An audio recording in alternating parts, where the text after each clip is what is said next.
I do have to respond to the previous speaker's final soliloquy there, where he was desperately trying to paint a rosy picture of the Liberal government of the past support for trade. In fact, that entire soliloquy was incorrect, Madam Speaker. All of those deals the member talked about were negotiated and confirmed by Conservative governments, whether it was the Mulroney government or whether it was the previous Conservative government up to October, Madam Speaker. In fact, I'd invite that member and the Parliamentary Secretary for Trade, who's in the House, to look into that. In fact, 98% of the trade access Canadian exporters enjoy was secured by Conservative governments. And, Madam Speaker, there's an irony in that that is worth pointing out to the House and the small collection of people maybe watching at home. But, you know, the iconic Liberal leader, Laurier, in fact, was defeated on the issue of free trade, but 2 generations later, Conservatives became champions for free trade. And if you look at the time from Prime Minister Mulroney through to the previous Conservative government, well governed by the MP for Calgary Heritage, trade was a priority. Market access was a priority, Madam Speaker. And for a brief period of time, I had the privilege of serving as the Parliamentary Secretary for International Trade at a time that we probably had the most ambitious trade agenda for Canada in our history, Madam Speaker. The CETA agreement reaching the final stages of negotiation, final stage negotiation and conclusion of the free trade agreement with the Republic of South Korea, the final few rounds of meetings that led to the agreement last summer with the Trans-Pacific Partnership. But we were also ensuring that old agreements, like the standalone free trade agreement with Israel brought in by the Chrétien government, was improved and made broader with that important ally, and even smaller countries like Honduras that we were signing trade agreements with, trying to allow more people in that country to have access to good job opportunities and turn away from the narco-trafficking and some of the challenges that country was facing. So it was a key priority for the previous government, Madam Speaker, and that has to be put on the record at the outset. And I'd invite members who may like to think that NAFTA is a Chrétien achievement. It is certainly not. And in fact, the U.S. FTA, which then led to NAFTA, was entirely the work of Prime Minister Mulroney. In fact, Madam Speaker, he had the vision of taking that question to the Canadian people. And it was the 1988 federal election that affirmed Canada as a nation of free traders. And you know what? We should be, Madam Speaker, because in the global economy today, we cannot survive by just selling our goods to 35 million consumers. We have some of the most sophisticated and best consumers in Canada, and products from our agricultural products to our wines, to our spirits, to our manufactured goods, to our services. But we will not remain competitive if we just sell to ourselves. And Prime Minister Mulroney saw that. The last Prime Minister, the member now for Calgary Heritage, saw that. And so it was a critical element of the economic strategy of Conservative governments, Madam Speaker. And we're speaking today on the Trans-Pacific Partnership, and that was a key part of that agenda in the previous Parliament. And why, Madam Speaker? There's really 2 reasons why Canada needed to be a strong voice at the table in the 11-nation deal that the Trans-Pacific Partnership represents. The first reason is the tremendous economic opportunity that 800 million consumers means for our exporters. By 2050, the 11 member nations of the Trans-Pacific Partnership will represent 50% of the global economy. So just think, and I talk sometimes with folks from Unifor and even folks in my riding and some of the unions that come and are very opposed to trade, and I say on autos, could you imagine, Madam Speaker, if Canada was not at the table, but the United States and Mexico, our NAFTA trading partners, were at the table with TPP?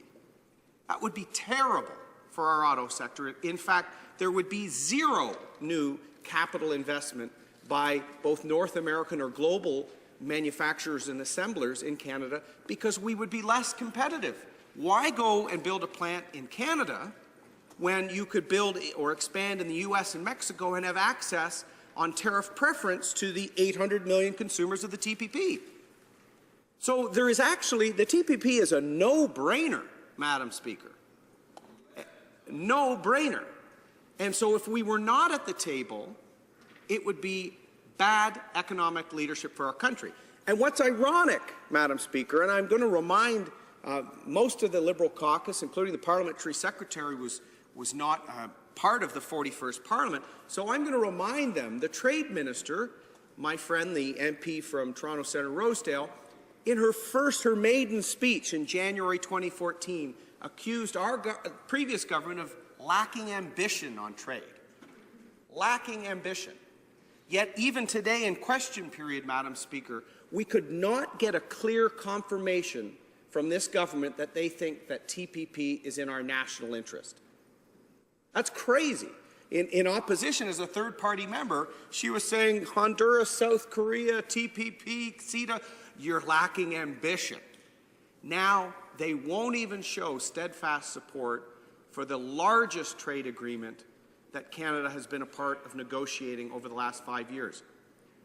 It's ironic, Madam Speaker, but it's also troubling, because this is our economic future. In fact, 1 in 5 jobs in Canada, across our entire economy, coast to coast to coast, is attributable to trade. Trade represents 60% of our GDP. And it's not just the vehicles made in Oshawa, which, Madam Speaker, have always been exported. We've always exported over 80% of our vehicles because our country is smaller. And efficiency means those production facilities needed to make more than just for our market. But it's not just the vehicles, it's not just Bombardier aircraft in Montreal, it's not just beef and pork and grain and oilseeds, it's also services, Madam Speaker. In fact, over half of our economy is in services. Whether we're looking at architectural design, accountancy, consulting, legal services, educational consulting, our economy and our information economy is incredible. When you combine that with the ICT sector, the IT and communications sector, Madam Speaker, with companies like OpenText and BlackBerry and our legacy with Nortel Networks, Canada has always been a leader from timber and minerals in our early days through to top of the heap consulting services from global executives today. Canada has never been an inward-looking country, Madam Speaker. We have always forged relationships and sold our goods and services abroad. So it troubles me greatly that the minister who said we lacked ambition in the last Parliament won't even affirm her position that TPP is a critical part of our economic success. The second reason TPP is so critical and strategic, Madam Speaker, is the geopolitical counterbalance that the TPP nations will provide for China.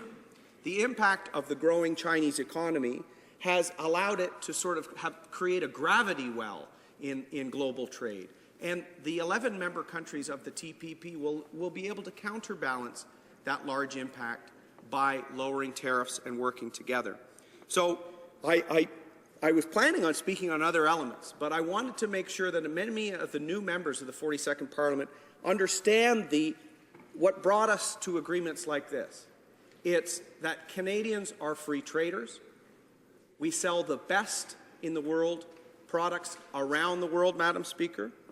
And this deal, the TPP, we must forge forward on because it's critical to our economic success to have preferential access to well over 50% of the global GDP economy. When you look at CETA, once it's in effect, NAFTA, South Korea, ultimately TPP, as I said, billions of consumers, all started with an ambitious conservative government behind it. I'm worried now that that same ambition that the trade minister once called for is lacking in this government, Madam Speaker, and I certainly hope that changes in the coming weeks and months. Thank you. Questions and comments, questions et commentaires. The honourable member for Winnipeg Centre. There is no doubt, Madam Speaker, that this government supports the Canadian businesses and recognizes the importance of international trade. Everyone in this House recognizes that some form of trade is essential to our economy. But just as we recognize that it is essential for people to drink water, but this does not follow that because we all need water to live, that we should drink it no matter what's in it. The same goes for trade deals. What is in it matters, and this is an agreement that is 6,000 pages long.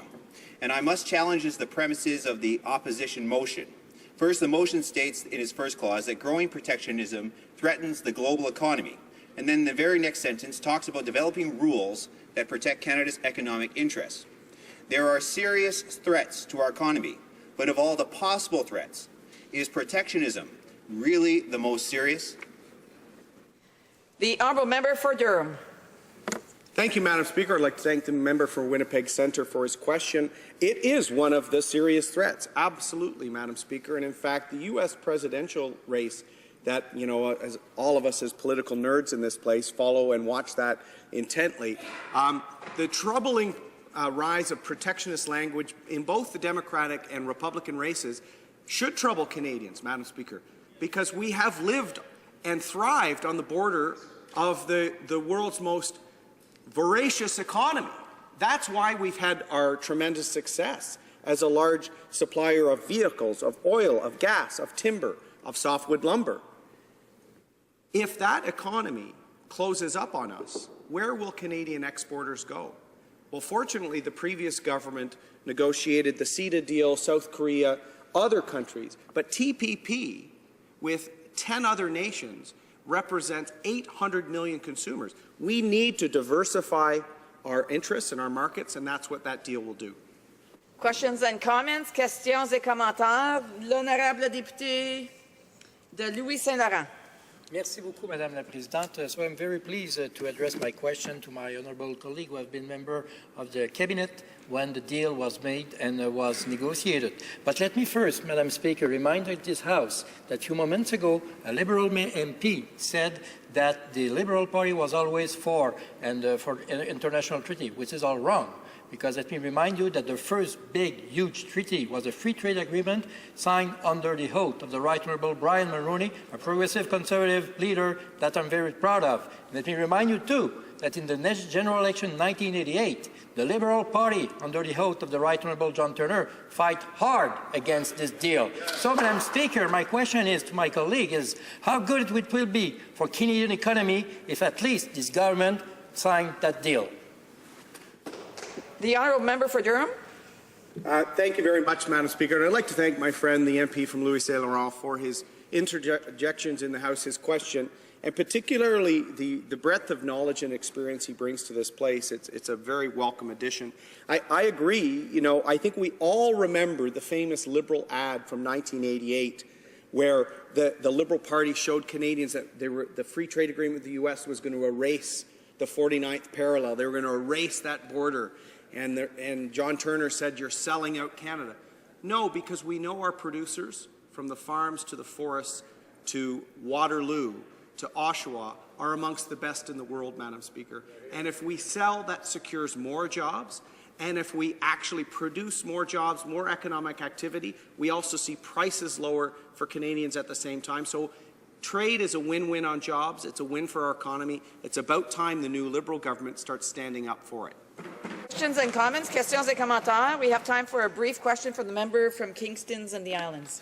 Thank you very much, Madam Speaker. I don't remember that advertisement from 1988. I was 13 years old and wasn't paying attention to what was going on in here. But the question, the comment that I do have, and I respect the fact that the opposition members are suggesting that the NAFTA free trade agreement came from Brian Mulroney. However, that was progressive conservative, a much different time of the Conservative Party, I would argue. So to take credit for that is a little unjust, I would think. I'm wondering if the member opposite would think that Brian Mulroney would sign an agreement that was 6,000 pages long without reviewing it first. The honourable member for Durham, a very brief answer, please. Thank you, Madam Speaker. Well, I thank my friend from Kingston, the Islands, one of my favorite places in the country. I know his father, as sons of politicians, his father would remember that ad very well, I know. I'm proud to call Prime Minister Mulroney a friend, and I know that he took the vision and took the popularity hits to do what was right in the long-term issues of the economy. The last Conservative government did that. That's why it troubles me that even though the Trade Minister, who knows TPP is important, won't stand in this House and defend it, and other members are saying there hasn't been consultations when they sat on the Trade Committee on this very deal. Thank you.